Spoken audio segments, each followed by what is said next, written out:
আমাকে থাপ্পড় মারতে পারলে? 8টা বছর 8টা বছর ধরে আমি তোমার আগুনে জ্বলছি।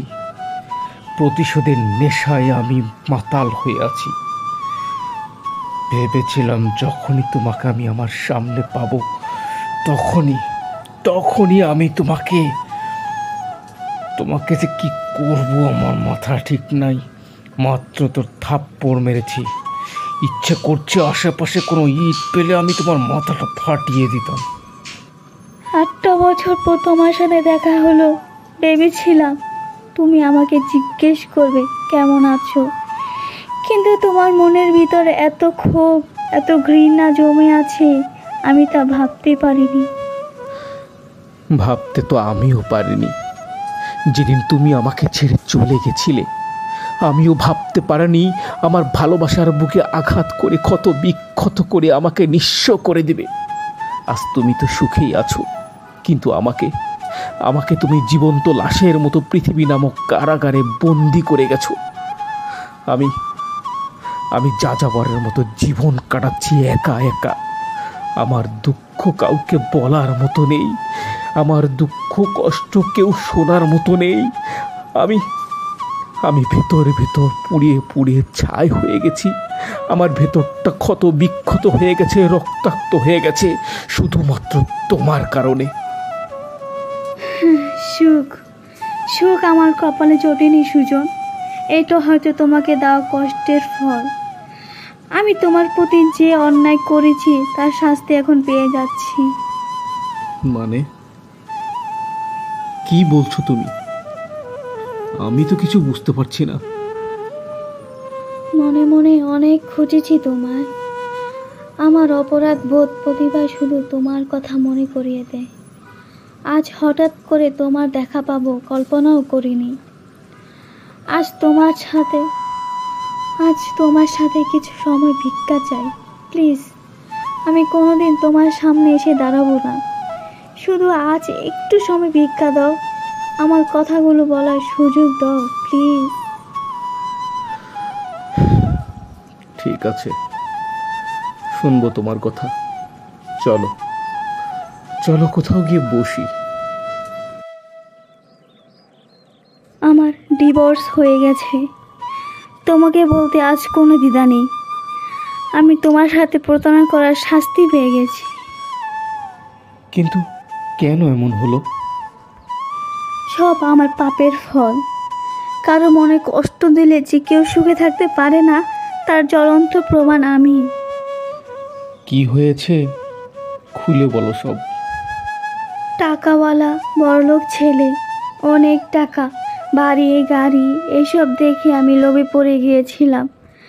আমি তোমার ভালোবাসা মূল্য না দিয়ে নির্লজ্জ লোভী হয়ে তোমাকে ত্যাগ করে বড়লোক ছেলেকে বিয়ে করেছি। ভেবেছিলাম টাকার বিছানায় শুয়ে অনেক সুখে থাকবো, কিন্তু সুখটা যে মনের ব্যাপার। সুখ টাকায় নেই, এটা আমি ভুলে গিয়েছিলাম। তুমি আসল কথাটা বলছো না। আমার হাজবেন্ড একটা অ্যাডাক্টেড, চরম নেশাখোর। একটা মাতাল মানুষের সাথে জীবন কাটানো কতটা দুর্বিষহ তা আমি ছাড়া কেউ বলতে পারবে না। প্রতি রাত নেশা করে এসে আমাকে অনেক মারধর করত।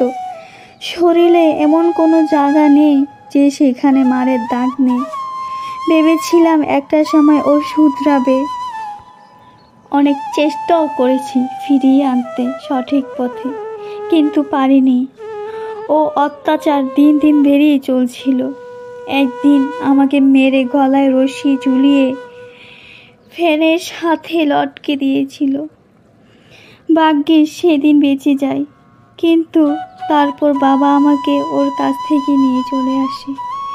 এখন আমি বাবার কাছেই থাকি। না, তোমার প্রতি আমার যে ধারণা ছিল, যে ক্ষোভ ছিল, যে রাগ অভিমান ছিল, আজকে থেকে সব ভুলে গেলাম। আমি তোমার উপর আর কোনো রাগ করে থাকবো না, তোমার প্রতি প্রতিশোধ পরায়ণ হয়ে থাকবো না। যাও, আমি তোমাকে মাফ করে দিলাম। ভালো থেকো সুজন। আর কোনোদিন বোধ হয় তোমার সাথে দেখা হবে না। আসি। তোমার আগুন আমার মন আছো পুজে, তোমার দিনের আলো আমার রাতের মধ্যে। অনেক কথা বলবো আমি তোমায়, প্রেম কি বুঝিনি তুমি আমার মাঝে।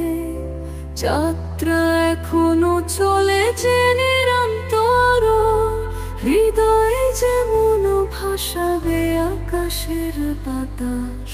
মেঘগুলো ছুঁয়ে যাওয়া পর্যন্ত বন্ধু থাকো যে রঙিন দুই হাতাস।